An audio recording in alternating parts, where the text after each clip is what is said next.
Secret Service Director Kimberly Cheadle is expected to testify before the House Oversight Committee about the agency's failures amid the assassination attempt of Donald Trump. Meanwhile, the Secret Service and the FBI briefed lawmakers yesterday about the 20-year-old gunman. For more analysis now, I want to bring in Christopher O'Leary. He is the Senior Vice President for Global Operations at the SOFAN Group. He's also the former Director of Hostage Recovery for the U.S. government and the former FBI Counterterrorism Senior Executive. Those are some pretty interesting chops there. You're the person to talk to about this. So given your background, when you sort of saw how things unfolded, let me ask you this. If you got a chance to talk to the director, Kimberly Cheadle, what would be the top questions that you would want answers?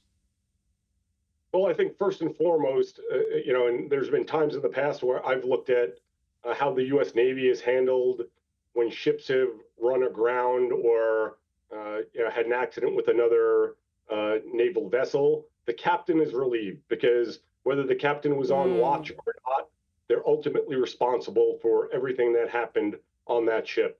I think this is the case here, and I think the director is going to have an exceedingly difficult time leading the organization moving forward.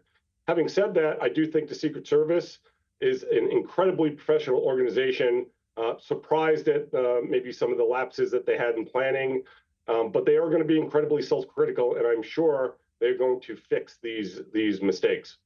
What lapses specifically were you most alarmed by? Well, I think it's self-evident. The fact that we had an individual 150 yards away with a high-powered rifle on an unsecured roof, but it actually goes much beyond that. If you look further out, there's plenty of other roofs that are unsecured, and anybody with any level of training and properly equipped could make a shot from 1,000 yards. So, any line of sight to where that stage is exposes President Trump to the threat. So, yes, 150 yards absolutely should have been covered, but much further than that. But it's also fair to say that culpability goes not only to the Secret Service, but to both camps, both campaigns, who have helped divide this country and create the volatility that possibly fed into this. And also the Trump campaign, who has chosen time and again to hold these rallies in these rural environments, which is very hard for the Secret Service to secure. And, I just want to sort of remind people that we still really don't know a motive. We don't know why this gentleman did this and whether or not he was motivated by politics or something else going on in his life. That being said, we have a CBS News confirmed team. They do a lot of our fact checking. They do a lot of analysis for us. And they took a look at video footage and sort of mapping imagery of the area. One of the things that they found was that there was 2 sniper teams on roofs, but the closest team was blocked by a tree. Now, I'm not an expert, but it does seem to me like there were some sort of basic oversights.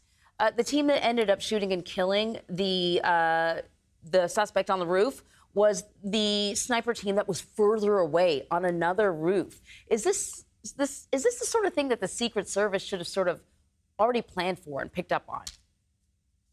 So yes, probably, but what the Secret Service likely had, they had interlocking fields of fire, it's called. So there's overlaps between what those counter sniper teams are required to do, what their responsibilities are. And although the one sniper team was potentially closer, the other sniper team was well within range to handle any of those threats. And going back to what I was alluding to before, a properly trained and equipped sniper can make a shot to 1,000+ yards. So the Secret Service counter sniper team were well within their ranges to be able to complete these shots. Christopher, really quickly, over the years, we've seen several stories about Secret Service members behaving badly or, sort of mishaps here and there. Not a lot. But I've also heard some reporting about the strain that the Secret Service is under. Has the responsibilities of the Secret Service kept up? Have the resources kept up with the growing responsibilities?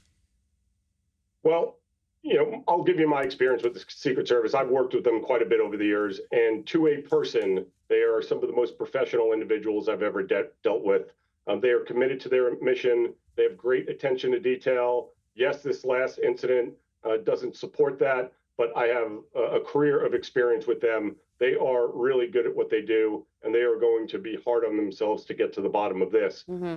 They are a relatively small organization. There's only a couple thousand plus Secret Service agents who are responsible for protecting the current president of the United States, which is a massive resource drain, former presidents, candidates, visiting heads of states, and family members of presidents and former presidents. So there's a strain on their resources 365 days out of the year. And now, when you go into campaign season with Mm, the going on, it's an additional strain as well. right. Christopher O'Leary, thank you very much.